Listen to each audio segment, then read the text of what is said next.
Hello and welcome everyone. I'm so glad you're here today and I hope that you are enjoying the 22nd annual ISOJ. We have about 7,200 people from 134 countries joining us at this year's ISOJ, which is a record for us. So we're really happy that you're part of this year's audience.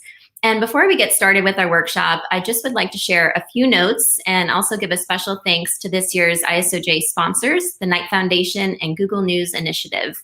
And I want to remind everyone that this workshop will be simultaneously interpreted into Spanish, thanks to support from Univision Noticias. So if you're tuning in via Zoom, you can click on the interpretation globe in the bottom right-hand corner of the screen, select the Spanish channel, and you'll be able to tune in via Spanish. And if you run into any technical difficulties with Zoom, you can always tune in via YouTube. So we will be streaming it live in Spanish and in English to YouTube, and we'll provide the links in the Zoom chat. So now we're going to turn our attention to today's workshop, which is focused on how to cover climate change. During the workshop, you're going to hear from 5 super smart journalists who will offer up best practices for localizing a planet-sized story. And as we all know, climate change is a topic that transcends so many different beats. So this workshop will no doubt be applicable to a wide range of journalists. Leading today's workshop will be Frank Mungeam, Chief Innovation Officer at the Local Media Association, where he leads a nationwide collaborative of local newsrooms reporting on climate change. So thanks so much for being with us here today, Frank. Take it away. Thank you, and thanks to all of you for joining us for what we hope will be, both a valuable and a practical session. I'm thrilled to be joined by and moderate this panel of great working journalists. You'll hear from the front lines of whether it's breaking news from Texas and their power outages to representing diverse voices, really to covering the long arc of climate, all thinking back to Hurricane Katrina. A great lineup we have for you. Really, we're here, right, all of us, for a couple of key reasons. These are statistics for the United States. More than half of Americans say they're either concerned or outright alarmed about climate change. And importantly, that number has gone up 28% in 5 years. Yes, there are doubtful and dismissive folks. That number continues to shrink. There's been a huge spike in those who are concerned and alarmed. So this is an issue that really does matter to the audiences we serve. Interestingly, that same research finds that people want more coverage than they're seeing, almost regardless of platform. Audiences say they're interested in more reporting and they want to see the media do more. And then in research that just came out this week, confirming things we as journalists suspect we already know. People want from their journalism not only problem reporting, but reporting on solutions and responses to those problems. So I think those 3 statistics are really important placeholders and a place to begin. What we hope you'll take away from today's session, 5 things. Some really practical reporting resources to help you feel confident in the science and really identify the best places to go to check your work. Practical and tactical ways to take what really is a planet-sized story and humanize and localize it, how to get the science right and how to handle the denial. And then more important than ever, how to tell the story of equity and inclusion and really ensure there's justice in climate reporting, because we know that communities are not equally impacted by climate change. And then also how to connect the dots for our audiences so that we aren't merely problem identifiers, but are connecting them and reporting with rigor on the solution. So those are our goals for this session. And with that, I'm thrilled to start off by turning it over to Bernadette Woods Placky, whose organization Climate Matters has tremendous resources to help local reporters cover this topic. Bernadette? Thanks, Frank, and thanks everybody for joining us today. This is such an important conversation. I actually have a conflict, so I am at the top of this. I'm going to have to go, but it was so important that I needed to be here today, and I'll get you my information so that anyone can reach out afterwards too. But this is where we're going to start. As Frank said, the public understands something's happening, but they don't know exactly what and what it means to them and their family and what they can do about it. And they're asking these questions and people aren't answering them enough. So that's where we have built this whole program to really support resources for reporting on this subject matter. Now, Climate Central, we're a nonprofit, non-advocacy organization. We really focus on the science and ways of telling the story. And we work with a collection of other great teams out there, George Mason University, Climate Communication, NASA, NOAA, Yale, and all of us really trying to help people understand and tell the story. So with that, I'm going to get started on these slides that I have for you because I want to show you some examples of how to do this. So the program is called Climate Matters, and how we do this is really focusing on the science first and foremost. It guides everything we do. But another thing, as Frank was saying, you know, it's a global issue, but you feel it locally, you experience it locally. And so we localize data and storytelling whenever possible. We operate on a news cycle, so we're really trying to stay ahead of the story with information and data for you. We make it simple and compelling. If we can't translate this simply, we're not going to put it out there. Then it'll be too complicated for you to jump into and then tell the story.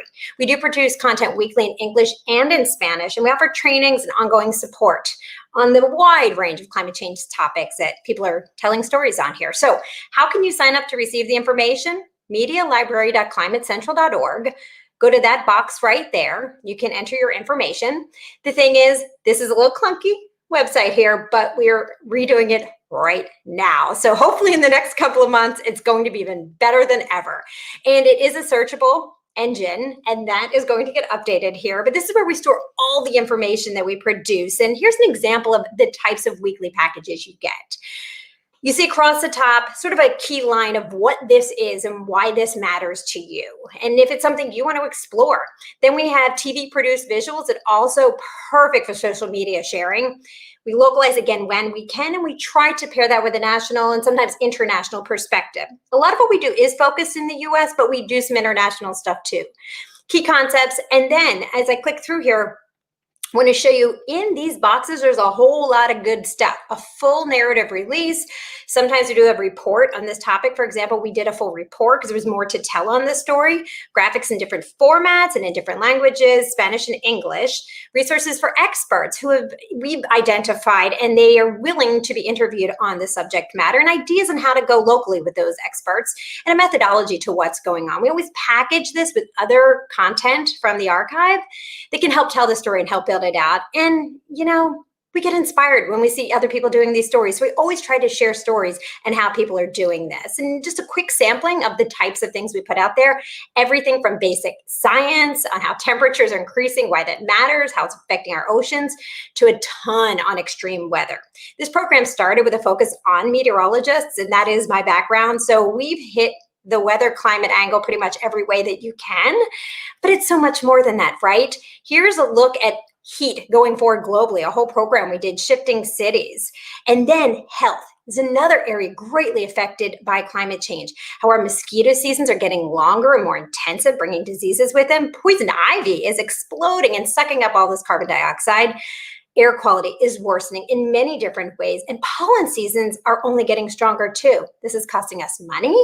Billion-dollar disasters are off the chart in the United States and globally. Weather-related power outages are increasing. And some of our ways of life, some of our cultural identity, some of our favorite beverages are being affected by climate change, from beer to coffee to wine to our sports. And another thing we really try to dig into, especially now, as we're all moving forward and trying to solve this issue, putting that in perspective. What has to happen to meet these global goals? Where are we going with this? And another way of telling some of these solutions-based stories is through renewable energy. We have a weather power tool. What it does is it pairs already installed spaces of wind and solar with weather that's going on. So it's a forecast of how much wind and solar you're going to generate in your area. We have a really robust sea level rise program too, because sea level, if you're in a coastal area, it's everything, right? If you're not in a coastal area, this may not be as pertinent as it's to other people, but this is a global tool. And it shows you where that water's going and what's at risk underneath that water rise. Also at Climate Central, we have a partnership journalism program. And this is where we partner with different outlets and co-producing stories. So if you're newer to this, or if there's a new data set you're having a hard time figuring out, we have a whole set of scientists that can help sort through that data and do the story with you. And our newest, most exciting tool, our Climate Reporting Masterclass, is climatereportingmasterclass.com. That is the URL for it. You can go here. There are multimedia modules, and this is just the beginning of so much more to come. We're hosting live events on it, and we're also going to build out future modules. So other resources, just sort of a snapshot here. All science is really grounded in the IPCC globally. And the newest IPCC is coming out this summer, which is super exciting. It only comes out about every 6 to 7 years. This is really big news. In the United States, we also have the National Climate Assessment, which is a go-to source for all of the science and how it relates to you in the United States. There are regional chapters, there are topical chapters. You can sort through a really good website to learn more on that. Get to know your local universities. They're on the cutting edge of this research, and they can help you understand the topics. In the United States, we have regional climate hubs, but these exist in different forms in different countries, and they're everything from the EPA and NOAA to USDA and Fish and Wildlife. The Yale Climate Opinion Maps, that's the data that Frank was talking about at the beginning. There's a ton of data on how your audience views the subject matter, and it's all downscaled across the United States in the Yale Climate Opinion Maps, but there is international research there too. So if you go to Yale or to the George Mason Center for Climate Communication, you can find a ton of audience information. And really, you got to know your audience. It's a golden rule of communication, right? Skeptical science. If there are questions that are posed at you and you don't know how to answer them and you think it might not be true, they've debunked all the myths with climate change on that site. Sciline is great for connecting people with resources and experts on deadline, and they also have a whole series of quick facts. You've got a quick turn a story. Covering Climate Now is another global initiative, really trying to build out resources and support in advancing this story. And there are so many great newsletters if you want examples of how people are doing this. Climate Nexus is one of them. There's so many out there right now. So I'm leaving you with this, lessons learned in this program.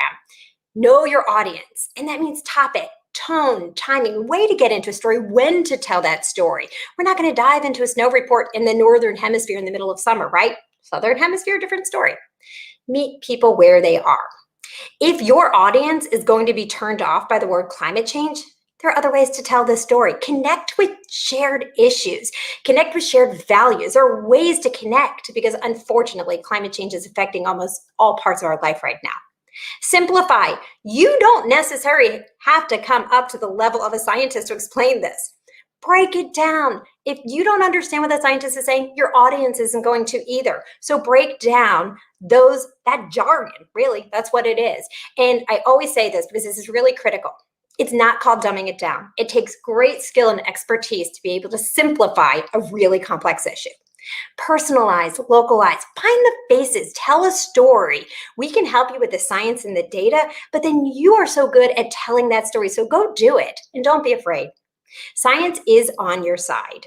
These are facts. And so if you're having a hard time trying to sort through some of the science, we're here to help. We're one of many resources out there. So please do reach out to us. Frank? That was a huge amount of information squeezed in a short window of time. I'll just say the Climate Matters in the Newsroom Collaborative is a tremendous resource in my experience. And for those I know we might have missed the first couple of Bernadette's slides, we'll figure out a way to get those to all of you as well. And then just the contact information to follow up, because non-profit, non-partisan, science-based, it's a tremendous resource for local reporters. And with that in mind, let's segue to our local reporters. And that's where the proverbial rubber hits the road. I'm thrilled to start with Amal Ahmed, reporter at the Texas Observer, and welcome to Ground Zero for not only national but international breaking news. This winter with the power outages following the exceptionally cold weather. I'd love to start there, because here's one of the challenges often of climate change is it's a very large, very complex problem that on any particular day doesn't seem urgent. But if you were in Texas at this time, it was actually urgent breaking news as well. So I'd love to have you start off maybe talking about how you take such a huge story and connect it at a human level and try to connect those dots between the breaking news and the macro issues behind it. Yeah, definitely. I think, the more that I kind of report on climate change and environmental issues, right, you find that everything sort of does come back to people, right? Like the reason that we care about this is because it affects the way that you live your life, right? It affects how comfortably or how safely you can go about your day-to-day, right? And so I think that in all of my reporting, I've really tried to, I think every great story, right, starts with a community and sort of shows you how the policies that we have or the problems that we have are really affecting, these communities. So I think a lot of our reporting at the Texas Observer on the winter storm really highlighted that, right? So, we were covering obviously ERCOT, the grid operator here in Texas that sort of oversaw the massive outages and whatnot, and a lot of their policies that led to those outages during this extreme cold. But, a lot of the stories that I was able to do were actually kind of tangential, right, quote unquote. So, I did a story on housing. I did a story on public health, right? Like, so these are the ways in which a really complex issue like climate change actually impacts, every aspect of your life, right? I don't know if that answered your question, but you keep going. Yeah. Sorry, it's sort of hard and you can't see people. Yes. Well, year of life lived on Zoom type environments, right? Yeah. So humanizing, right, is the way to take the planet-sized story and make it real. What about, it does feel like a common trap in this vertical of reporting is the kind of both sidesism. How do you avoid that? Particularly, if I may say, Texas as a red state, or certainly large pockets where you'd think of it as a more conservative state. I think that's a common challenge that climate reporters face. Yeah, well, I think, first off, I would say, at the Texas Observer, as a magazine where we sort of do tend to be able to say what we want to say, right? I think we face a lot less pressure than maybe, other outlets to sort of appeal to everyone, right? So, in my reporting, like, I think I'm very, I'm in a place where I can just say, this is climate change, like, this is what it is, right? We have the science, we have all the data, like, we're not really going to mince words. But I also think it's important to remember that, like, in Texas, where people are seeing the impacts of climate change firsthand, right? So whether you're in Houston and, there are, there's just increased flooding and these stronger hurricanes along the coast, right? People are very aware of what's happening, right? I think that that's another really important thing to remember in climate reporting is that people are they are experts in their own lived experience and they know what's happening. And I think our job as reporters is to sort of supplement that. And, we have access to local officials and academics, right? And so we can contextualize that. But I think it is, sometimes I find this sort of political framing, like, a little less useful, at least in my reporting, because I think that for the most part, people know what's happening and they just need to, they need the help to sort of get that extra context or whatever, right? Yeah, and along those lines, right, it's these days, perhaps we could say there isn't really just a climate story anymore. And Texas has also made news around voter rights and voting access.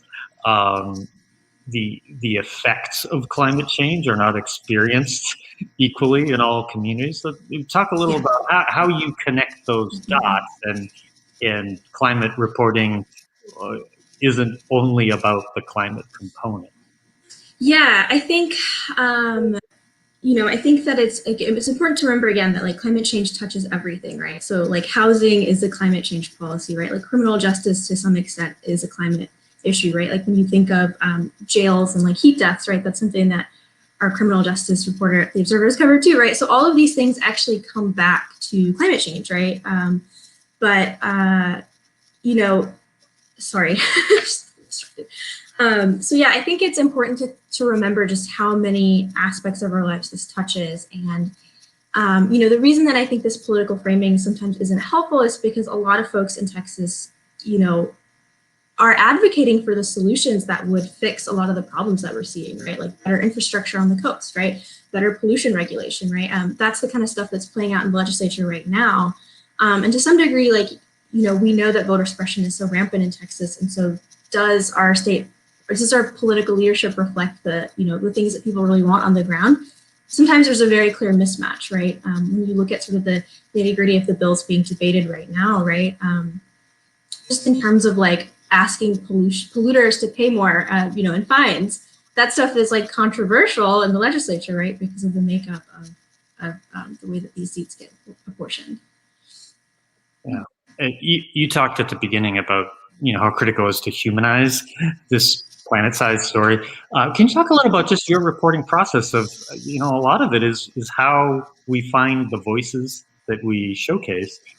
So what is your process for being inclusive and really representing the humans who are ultimately affected in their daily lives by climate change?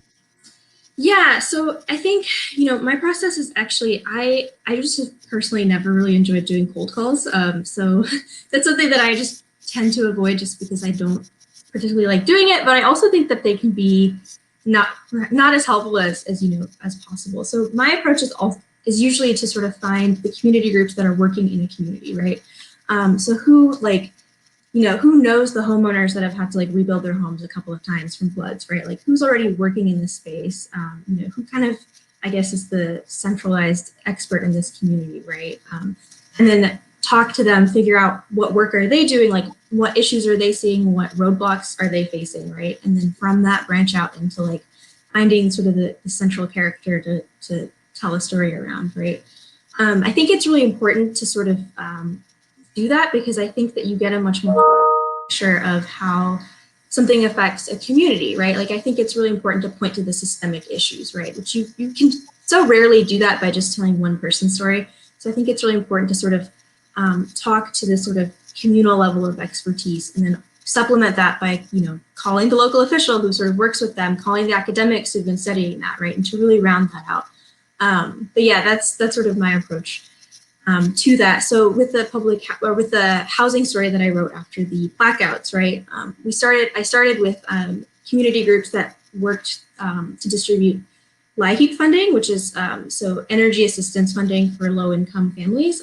So talking to them about what is sort of the status already of the housing infrastructure in these areas that were hardest hit, right? For low-income communities and communities of color, right? What were the existing problems in that housing infrastructure, right? Like how is it already hard to get these buildings up to a standard where you feel comfortable during a normal winter, right? How is that worse when the power was out for like days on end, right? And because these are the folks that are working in the community, they know very well the ins and outs of that issue. And then you can talk to someone who's had to sort of live through it, if they're willing to sort of, go through that, retelling that would be very traumatic, right? So I think that's, for me, I found that to be the most helpful, but also the most respectful way to sort of balance, it is obviously important to tell stories about people and sort of individualize the story, right, for narrative purpose. But you also need to get that systemic aspect to it as well, I think. Right. Yeah, the balance. As in so many things, the balance is key. Right? Well, I have more questions, including how in a state like Texas, which has such legacy energy sources, how you cover the, if you will, the old versus the new energy economy. So when we get into our group discussion, more questions around that. But thank you, Amal. That's just so helpful to hear, fresh off of a huge story in Texas. Next, I want to introduce Mark Schleifstein, who has had an amazing career in climate journalism at the Times-Picayune, Pulitzer-winning coverage of Hurricane Katrina. And Mark, I have many questions for you, but I know you have some thoughts you want to start off sharing with in terms of just for reporters, especially reporters newer to the climate beat, just what you have learned over the years in terms of best practices, whether it's where to find the stories, how to manage up your editor, and then also how to get science right when you're a journalist, not a scientist. Right. I do have some slides that I want to run through sort of real quick that sort of takes you through what we've been dealing with. For much of my early career, I was dealing with the effects of climate change, without climate change really being identified as the key issue. It has become the key issue in terms of sea level rise in more recent years. But the effects of both hurricanes, storm surge, and increased rainfall events. You can see our coastline, and let me see if I can use my pointer this is the city of New Orleans, Lake Pontchartrain, the Mississippi River, and this is during a high river period, and you see all this sediment that's coming out the bottom of the river. Well, that's land building that we've lost in this area here, and in this area here. And the result of that is that these areas, the wetlands are disappearing, and it's becoming a real problem. So we've had to deal with that. So I'm gonna run through some slides real quick that will talk about what we've done with the effects, and also how there's been a sea change to start talking about causes in our state. Okay, so let's see if I can get this thing moving. Okay, so first of all, let me just put in a plug here for the Society of Environmental Journalists. For you guys on the ground, SEJ is a real resource to look at for climate change issues, how to cover stories, how to deal with things, and grants. If you look on the right-hand side, there are grants out there right now through SEJ for climate change reporting. So it's really important for you guys to take a look at what's going on at sej.org.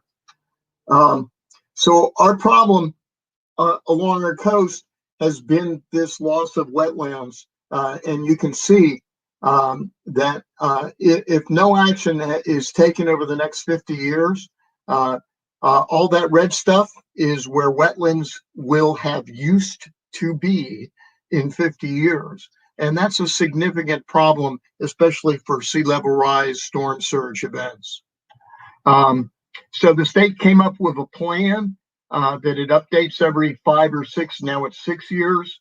It calls for spending $50 billion over the next 50 years on a variety of different projects aimed at restoring wetlands and also building levees or other structures to reduce risk from a storm surge events. And it's a heck of a lot of money for which the state of Louisiana really had no way of funding it until the BP oil spill came along. And now about half of the wetlands restoration portion of this is being funded by BP spill fines and natural resource damage assessment payments made by BP. So this is what happens. You can see it's not going to solve the problems. It's going to reduce the problems if it is successful. There will still be a lot of lost wetlands that we're going to be dealing with, increasing risk, and that's going to be a problem that we're going to have to deal with.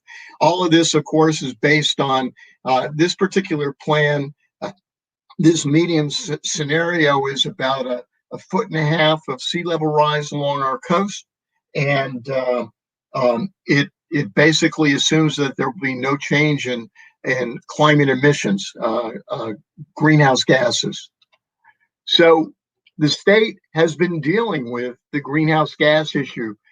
In February of last year, just as the COVID pandemic began, The governor created a climate initiatives task force that divided up the economy into different segments and started looking at how can we reduce emissions or respond to the effects.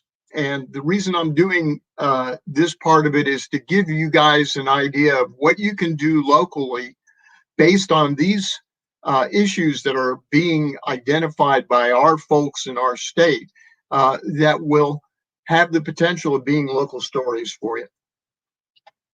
So transportation is one segment of the society, and they're obvious things, but people don't look at them in terms of climate change and emission reductions. But there's, how do we make our public transit more climate effective? How do we get people to bicycle, walk, and ride share more? The whole passenger car transition. President Biden in the United States is talking about building 500,000 electric stations instead of gas stations across the country to deal with electric vehicles, to expand the use of electric vehicles to reduce emissions, which of course has its own problems. You have to have a transmission system, which we'll get into a little bit later. Land use, buildings, and housing. Again, all local stories. What are you guys doing to put solar panels on people's roofs? Are there building codes that are addressing climate issues? Are there funding processes available for people to retrofit their homes? Are local government controlled, NGO controlled facilities doing these same things? What's happening with the schools, the hospitals, office buildings? All of these are local stories. And then there's mining, oil and gas segment of our economy. Louisiana is a major oil and gas producer, also has some coal. And, there's upstream, the extracting of oil, gas, and minerals. And then there's midstream, the moving of this stuff. And there's these things that are popping up that people aren't aware of. There's a big push to reduce methane flaring nationwide right now. There's been a reversal in Congress of one of the methane regulations dealing with that. There are efforts made to get industries to reduce their leaks on their facilities, to manage demand, and to capture carbon, to start looking at how they process things and create ways to capture that carbon and dispose of it without releasing it into the atmosphere. And that includes the creation of sequestration. And sequestration can take the place of a variety of different things, whether it's building concrete materials where carbon is included in the concrete, so it's captured and taken out of use. It can be in Louisiana. There are several companies that are now working to build sequestration projects where they're going to pump carbon dioxide captured from companies and pump it deep underground where it becomes a liquid or a solid under pressure and will stay there, hopefully permanently, but at least a significant portion of it will stay there. That also will result in the creation of new pipelines, as you'll see in a moment. And those things are going to have to be dealt with on a local basis. There are going to be conflicts with localities over where these pipelines will be and where these new facilities will be and what the laws will be. At the midstream level, where you're moving this material, as I said, you've got this new transportation of carbon being added to everything else that people are dealing with, but you've also got the creation of hydrogen as a new non-carbon fuel that will start happening, and how that hydrogen, which is obviously very explosive, will be dealt with as it moves through communities or stored in communities, things like that. In the manufacturing and industry field, you've got all those things that we've been talking about. But a lot of this is having to do with what companies are already doing to start reducing their carbon footprints, figuring out ways of reducing their use of heat and power, and how to change their processes to reduce the amount of carbon that they're using, or again, to capture carbon, to create product out of it that will store it long term, things like that. The power production and distribution and use, we've talked about a bit. Agriculture, forestry, conservation, and waste, all of these things are going to be important to you in your local communities, and have the opportunity of creating stories for you. And as you're looking through this, the state has created these 4 committees to look at some of the major issues that are going to be happening, that are going to be occurring as this stuff is put into place. What are going to be the legal changes? What are the financial effects of all these things? What are the equity effects? How are these things going to affect communities that have already been affected by the economy? How do you deal with these issues? Finally, the science. How do you make sure that the decent, adequate science is used in dealing with these things? And that's basically it for me. That's what we're working on. We're having to deal with this literally on a daily basis. What I showed you was a quickie outline of what these committees are doing, and they're supposed to come up with major plans for the state to be dealt with in terms of legislation going through the state legislature at the end of next year that will provide a framework for reducing carbon down to 0 emissions by 2050. And all of those things are going to have local effects and are going to end up being stories that you guys can cover. That's a tremendous specific illustration of the climate angles hiding in plain sight.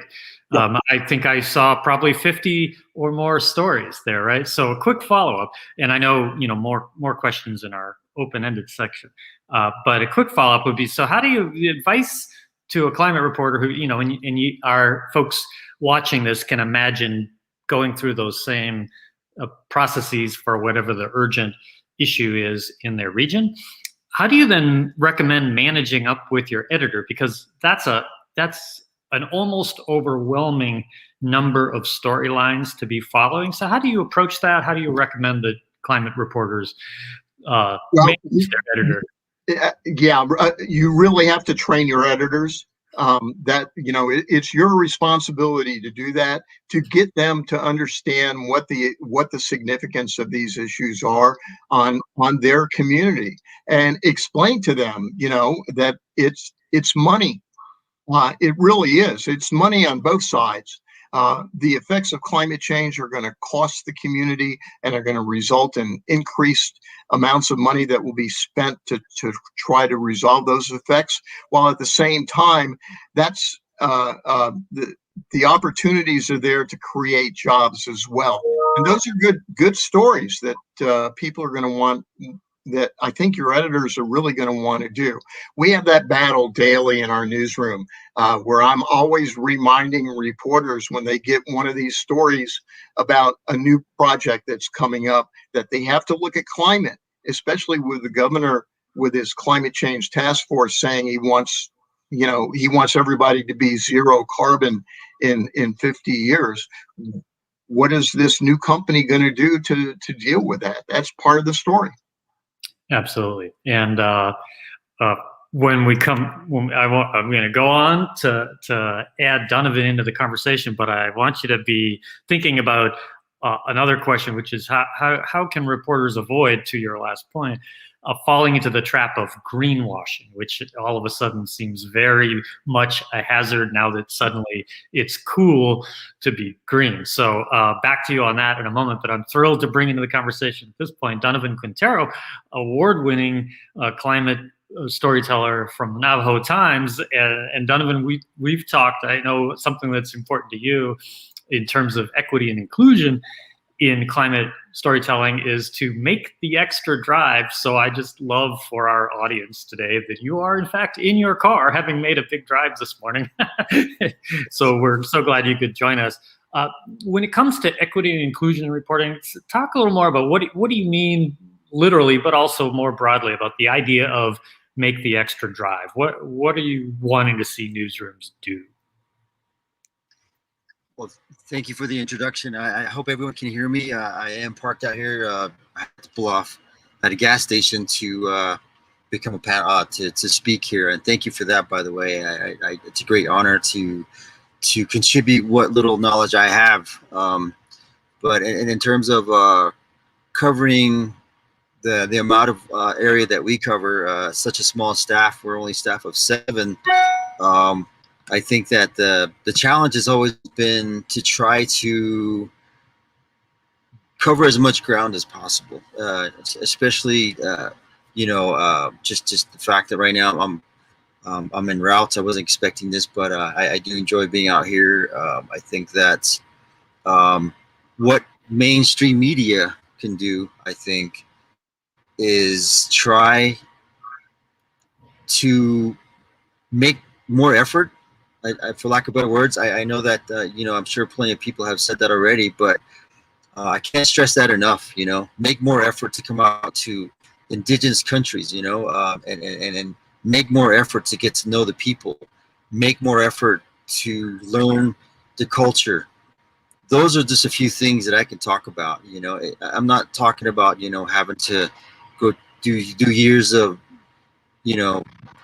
any kind of training. It's just a matter of just learning about it. Felicia Fonseca with the Associated Press, she's based out of Flagstaff.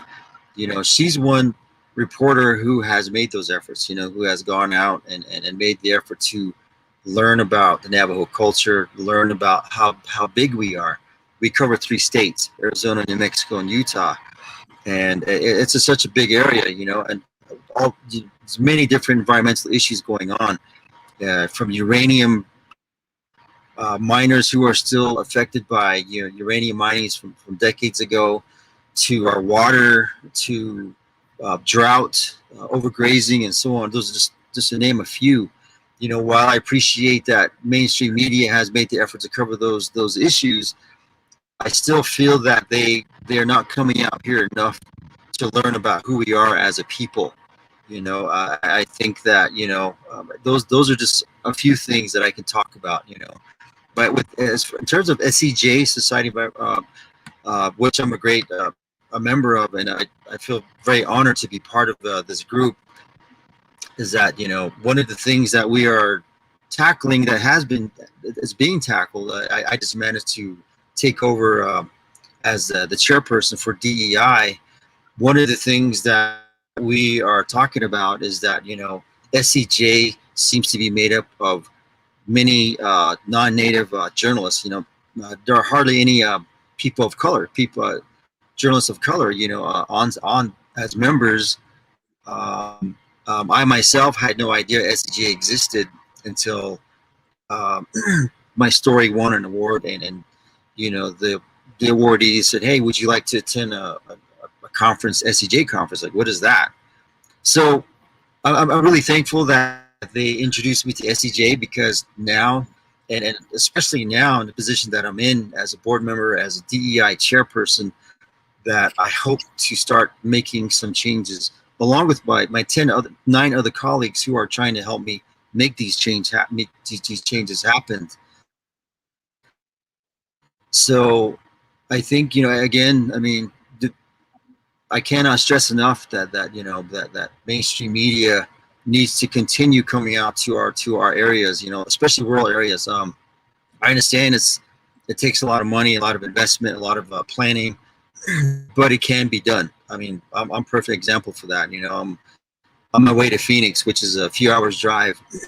So that's where my news assignment is this afternoon. So I guess if I can make the effort to go out to those areas, they certainly can make the effort to come out to our areas. And that's, I don't know how else to put that. I'm sitting in a vehicle. Yes, I'm sitting in a vehicle at a gas station. That's as as in your face as it can get, you know. Yeah. So, well, you are thank you for modeling that. the example and the advice today. I just love that. So, I mean, I think for everybody watching, the lesson there is both literal and figurative. Literally make the drive, but figuratively, even if you know it's an interview done by Zoom, make the extra effort to get the extra voices, and as you've said, you'll get better stories. Along those lines, the other thing you talk about that I think is so important for people to hear is aspire to become your editor. So for reporters, maybe talk a little about why you think it's critical to actually strive to get into the editorial ranks in order to accomplish some of these goals around inclusion and more diverse voices. Okay, thank you for that. That's a great question. I say that I tell young reporters now, you know, that it's great. They want to come home. I love that idea, you know, that they should come home and tell the stories of their people, you know, that I always commend that. And I certainly do support that. The other thing I do tell young reporters, young up and coming journalists, is that, especially Indigenous journalists, that they should also strive to, I use the word, we spoke earlier, I said infiltrate mainstream media, you know, and become editors there. Because, you know, I really truly believe that, you know, most editors out there are non-native. They, most of them are situated in cities, and I'm pretty sure many of them have never gone to go visit a reservation, you know, federally or state recognized tribes, you know, and I just truly believe that's absolutely important, that, you know, that a journalist, an Indigenous journalist out there should seriously think about going out there, you know, put in the work and strive to become an editor, perhaps at Huffington Post, New York Times, Washington Post, and so on, you know, so that they could actually become part of that influence, part of covering stories, not just in mainstream cities and talking about mainstream topics, but they should come out to, you know, these smaller areas where very important things are happening too as well. You know, real people are being affected out here. And that's absolutely important, you know, and I think that most reporters and most, especially editors, in my opinion, they tend to forget that, you know, that we are covering real people out here with real problems, you know, and if their lands are being affected, then those stories need to be told.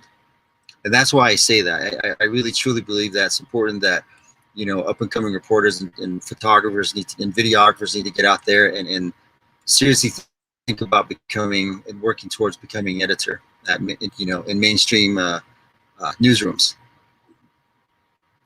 It's a great point. And thank you for that. And so that's actually a perfect segue to, we've got questions coming in from the audience, which is terrific. And so it's for Mark, but I'll open up to everyone. We'll start with Mark. Juan Carlos asks, to follow up on this point, how do you convince your editor to expand information and coverage on climate change, including special reports? Any suggestions on upselling more, deeper, better? Boy, you're not going to want to hear this, but my suggestion is that you go out and fundraise yourself. And that's basically what I did. I went out and was able to find money. It's a long story. The newspaper that I'm with now has the same name as the newspaper I used to be with, the Times-Picayune. The old Times-Picayune, when I was with them, I fell into an opportunity to get a grant to add 2 reporters to our newsroom to cover climate issues involving our coast. And I jumped at it, and it came at a time when our editor said, we'll be glad to take that money because we don't have any money for reporters. And we've been under that grant ever since. And I've been added to the grant. And there are grants out there. As I pointed out, SCJ has $5,000 grants available right now. There are grants, there are fellowships, there are other things And so that's your first step. Your second step is to make the argument that your stories produce advertising. And whether it's advertising opposed to what you're writing, or advertising that is aimed at dealing with the issues that you're writing about. That's also another reason why your editor should be using your work and should be putting it in that direction. It's a difficult sell, I know, but you should do it, and you should go to your, to your boardroom, to your publisher, and make those arguments. That's what I've done at my new owner, the new owner of our of what's now called the Times-Picayune. Yeah. Amal, I want to ask you kind of the same question. Donovan has made the point that the editor role really is the gatekeeper, and Mark has offered, some strategies. What has worked best when you're trying to pitch a climate story you're passionate about? Yeah, I mean, I guess it's a little different for me. Like, first, nonprofit newsroom, and climate and environment is my beat at the Observer, and so it's something that we've always covered, and I feel that we have a lot of responsibility to cover and sort of educate our readers on this. So it's definitely a little different for me. Probably a little bit easier, it sounds like. But in terms of pitching a story, I mean, sometimes, yeah, I think a lot of these stories can seem very vague and like right now I'm working on something that's just very broad, and like I have no idea what the real story is and how to sort of figure it out, right? So that's, it's on me to sort of figure out like how am I going to go about reporting this and like make it understandable and digestible, right? And so it's just it's every day, that's sort of part of the process, right? Is figuring out how to distill the most important thing from these very large topics like sea level rise or whatever, right? Yeah, which comes back to the point of humanizing, right? Humanizing it, yet still getting the science right. Well, this is actually a related question. Pia Flores is in Guatemala working on a series of stories on the effects of climate change and social inequality. This is a really good question. One of the problems I'm anticipating is how to make these issues relevant to the population who is not yet directly affected by climate change. I think that is a challenge for all of us in this space. Thoughts on how you make the connection for those who aren't already experiencing it? Mark, it looks like you have already answered. Well, I really think that basically you have to do that with your writing.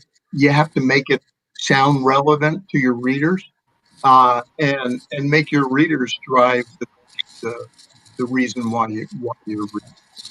You have to try, especially if you're dealing with it from far away and going to a locality like that. You've got to make it relevant to your readers. You can do that by addressing how it's the same, how the issues that they're facing are very similar to what issues are your local president. And Donovan, I wonder if you have a take on that, almost from the opposite direction of, one of the goals in better telling the stories of Indigenous people is actually to get the non-Indigenous audience to appreciate why that should matter to them as well. And so any thoughts, certainly even in your own reporting, how you try to connect the dots for sort of the mainstream audience on why these are important stories to them also?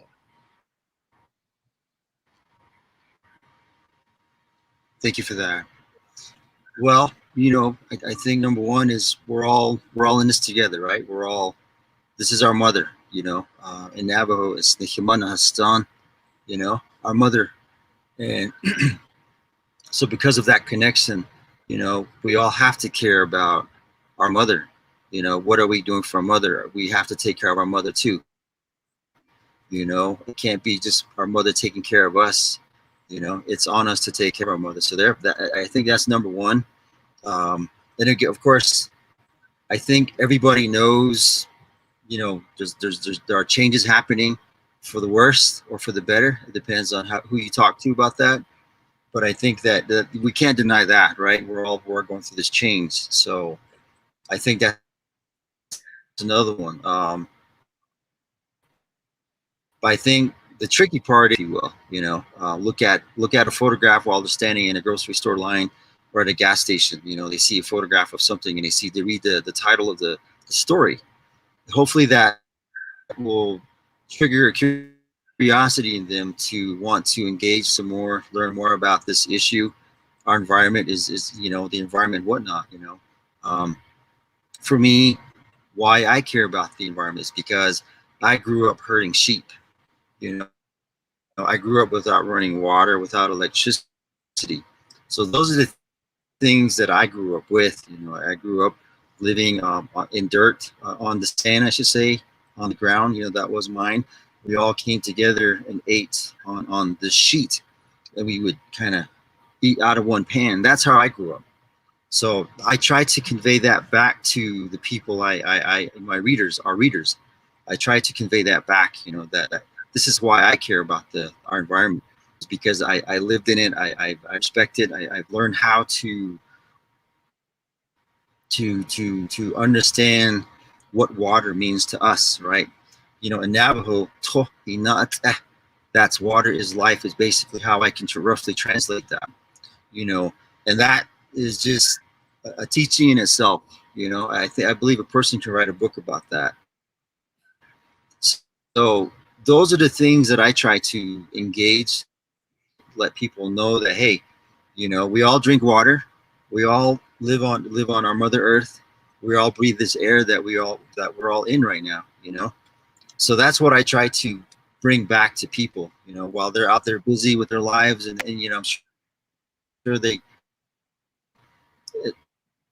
got bigger problems. I think a lot of people, that's how they see things. And I just ask that, hey, take a look at our environment, just understand, you don't have to, you shouldn't waste water. I mean, again, I'm not trying to preach to people out there, but that's just one thing I talk about out here. Our water is so precious out here, where we live. So, and that's what I want people to take away from, when I do write a story about the environment, and that, yes, and of course about people too as well, right? I just want to quickly say that one of the other big issue here is missing and murdered Indigenous women and girls. So, and the two spirits, we call it. So, and these are the people that we also need to address too as well. And I truly believe that our environment and our culture and our teachings and how we think and view things are all tied together. We're all here together right now as a group, and I have hope that all of us are here together trying to figure out how we can fix things. And thank you for that, by the way. Yeah, thank you, Donovan. And for the group that we just have 2 minutes left, I want to be sure to have time to get a quick response from each of you. We live in politicized, divisive times. Fake news is a phrase that gets used a lot, and specifically with climate. Wonder what advice you have, and Amal, I'd love to start with you. What advice you have, or how you navigate the sort of politics of climate as a journalist?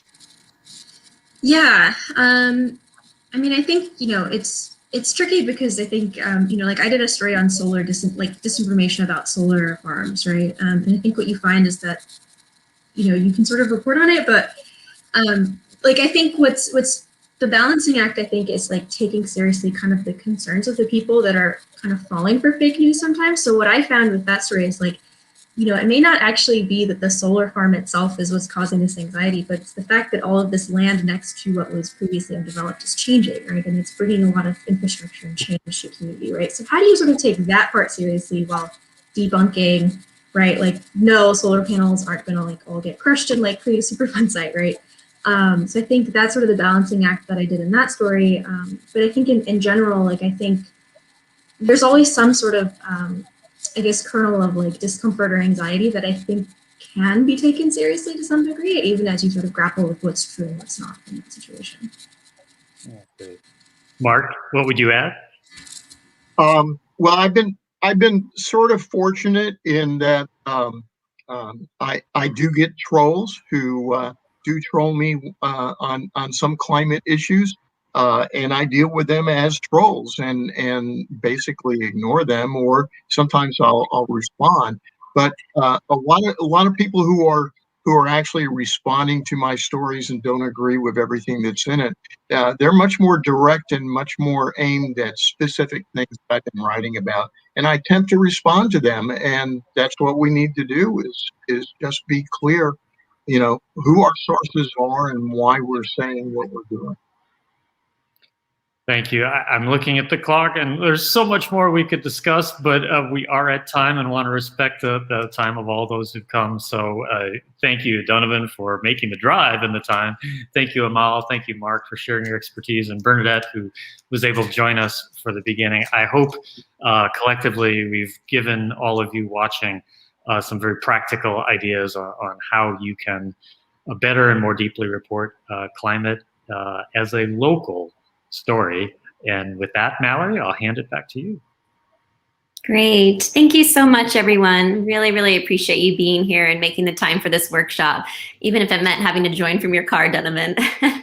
We know that sometimes you can't say no to assignments. Usually you never can. So we appreciate you pulling over and making the time, and to each of you for sharing all of these wonderful tips. I know that attendees are going to want to revisit this workshop, and so you can do so by visiting our ISOJ YouTube page, where we'll have a recording of this workshop in both English and in Spanish, and we'll be sharing that on social media as well.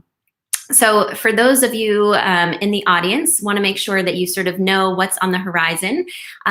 Next up, we are going to have an amazing panel that will start at about 1 p.m. Central Standard Time, and it's going to feature a fantastic lineup of opinion journalists who will talk about the growth of opinion in online journalism. So you're not going to want to miss that panel, which will be led by Katie Kingsbury, opinion editor of the New York Times. And in the meantime, we would love to be able to provide you with an opportunity to mingle with some other iSaugers.